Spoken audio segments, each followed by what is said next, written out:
নমস্কার বন্ধুরা, আজকে সম্পূর্ণ নিরামিষ একটা রেসিপি নিয়ে চলে এসেছি।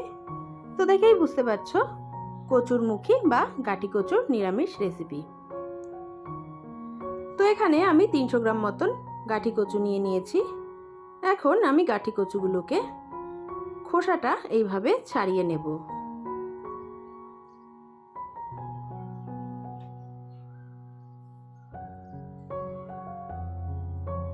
আপনারা চাইলে কিন্তু বটি দিয়েও খোসাটা ছাড়িয়ে নিতে পারেন। তো এইভাবে আমি সমস্ত গাঠির খোসাটা ছাড়িয়ে নেব। তো দেখুন, আমার সমস্ত গাঠি খোসা ছাড়ানো হয়ে গেছে। এখন আমি এগুলোকে টুকরো টুকরো করে কেটে নিচ্ছি। তো এই রেসিপিটা কিন্তু ভাত, রুটি, পরোটা সব কিছুর সঙ্গেই দুর্দান্ত লাগে। তো এখন আমি গাঠিটাকে পরিষ্কার জল দিয়ে ধুয়ে নেব। আপনারা চাইলে কিন্তু এর সঙ্গে আলুও দিতে পারেন। আমি এখানে শুধু গাঠি দিয়েই রেসিপিটা তৈরি করে দেখাবো। তো ভালোভাবে ধোয়া হয়ে গেছে। এখানে আমি নিয়ে নিয়েছি 2টো পাকা লঙ্কা, 2টো টমেটো আর একটুখানি আদা।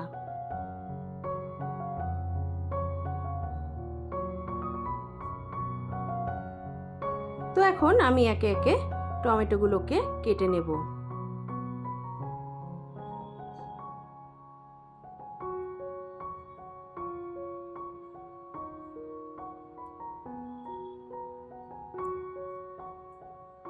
আদাটাকেও কেটে নেব।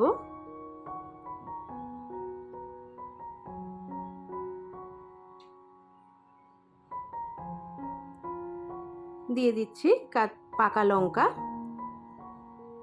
এখন এর মধ্যে আমি অল্প একটু জল অ্যাড করে দেব এবং একটা সুন্দর পেস্ট তৈরি করে নেব। তো এই যে আমার কিন্তু পেস্টটা রেডি হয়ে গেছে। এটাকে আমি সাইডে রেখে দিচ্ছি।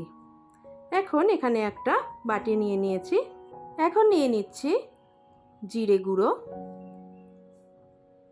দিয়ে দিচ্ছি ধনে গুঁড়ো। এখন রঙের জন্য আমি দিয়ে দিচ্ছি কাশ্মীরি লঙ্কার গুঁড়ো। আপনারা যদি ঝাল বেশি খান তাহলে কিন্তু ঝালের পরিমাণটা আপনারা বাড়িয়ে নিতে পারেন।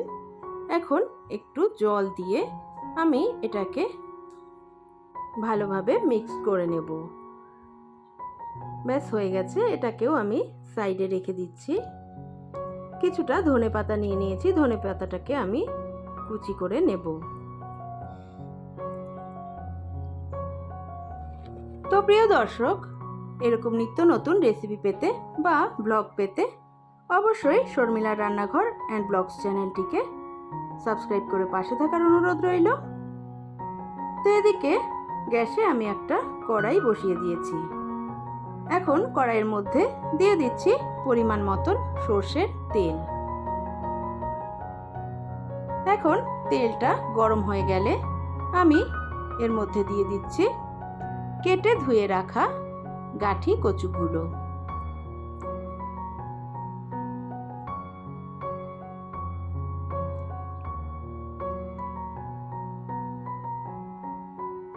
তো এখন আমি এর মধ্যে দিয়ে দিলাম নুন,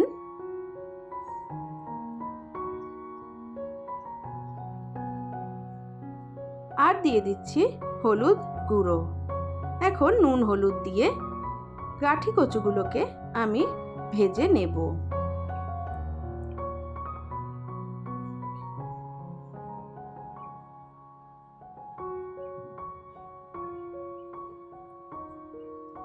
তো আমি ঢাকা চাপা দিয়ে গাঠিগুলোকে ভেজে নেব।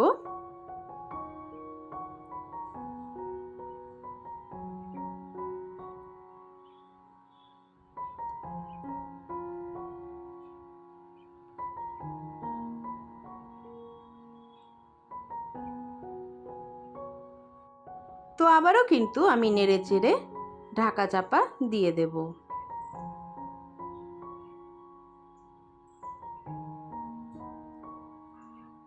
তো দেখুন, আমার গাঠিটা ভাজা হয়ে গেছে। এখন আমি তুলে নেব। এখন কড়াইয়ের ওই তেলেই আমি দিয়ে দিচ্ছি 2টো তেজপাতা, আর একটা শুকনো লঙ্কা আমি এখানে ভেঙে দিয়ে দেব। দিয়ে দেব সাদা জিরে, আর দিয়ে দিচ্ছি 2টো এলাচ। এলাচটাকে আমি কিন্তু একটু ফাটিয়ে দিয়েছি। এখন ফোড়নটাকে একটু ভেজে নেব।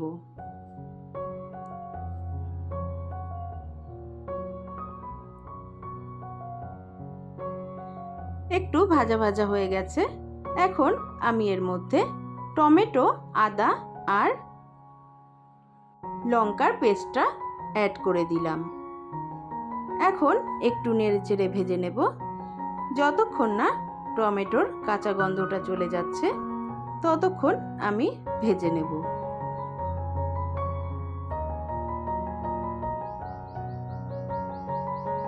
তো টমেটোটা আমার কিন্তু ভাজা ভাজা হয়ে গেছে। এখন আমি এর মধ্যে ধনে, জিরে আর কাশ্মীরি লঙ্কার মিশ্রণটা দিয়ে দিচ্ছি। এখন আমি এর মধ্যে অ্যাড করে দেব নুন, আর দিয়ে দিচ্ছি হলুদ গুঁড়ো। এখন আমি মশলাটাকে কিন্তু ভালোভাবে কষিয়ে নেব।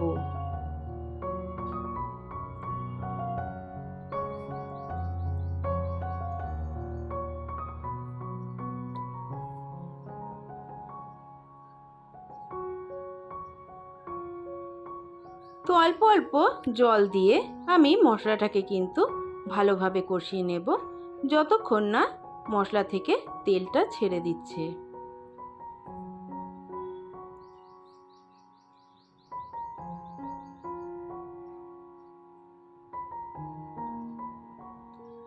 তো মশলা থেকে কিন্তু তেলটা ছেড়ে দিয়েছে। এখন আমি ভেজে রাখা গাঁঠিগুলো দিয়ে দিলাম।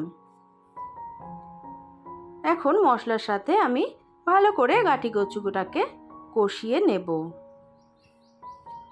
তো প্রিয় দর্শক, আপনি যদি আমার চ্যানেলের নতুন বন্ধু হয়ে থাকেন তাহলে আমি বলবো চ্যানেলটিকে সাবস্ক্রাইব করে পাশে থাকবেন, আর পাশে থাকা বেল আইকনটি প্রেস করে রাখবেন যাতে আমি কোনো ভিডিও আপলোড দিলেই সর্বপ্রথম সেই নোটিফিকেশনটা আপনার কাছে পৌঁছে যায়। তো কথা বলতে বলতে আমার কিন্তু গাঁঠি কচুটা কষানো হয়ে গেছে। এখন আমি দিয়ে দিচ্ছি গরম জল। তো পরিমাণ মতন গরম জল দিয়ে আমি একটু নেড়ে চেড়ে নিচ্ছি। এখন আমি ঢাকনাটা চাপা দিয়ে 10 মিনিট রান্না করে নেব। তো ফিরে আসলাম 10 মিনিট পরে, ঢাকনাটা খুলে নিলাম। তো এখন একটু চেক করে নেব যে গাঁঠিগুলো আমার সেদ্ধ হয়েছে কিনা। তো দেখুন গাঁঠিগুলো কিন্তু সেদ্ধ হয়ে গেছে।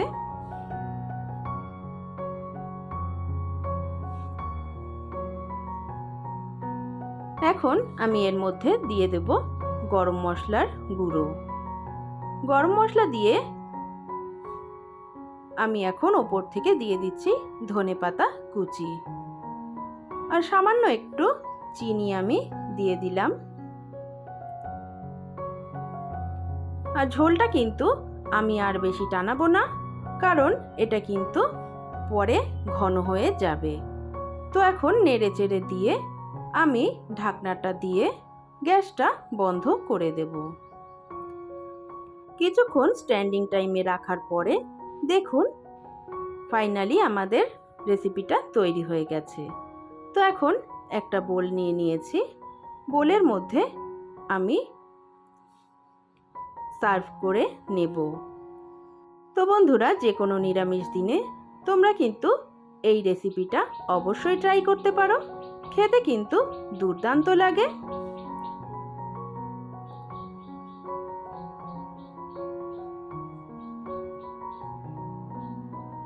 এখন উপর থেকে আমি একটু ধনেপাতা কুচি ছড়িয়ে দিচ্ছি। তো আমার রেসিপিটা যদি ভালো লেগে থাকে অবশ্যই একটা লাইক কমেন্ট করে পাশে থাকার অনুরোধ রইল। সবাই ভালো থাকবেন, সুস্থ থাকবেন।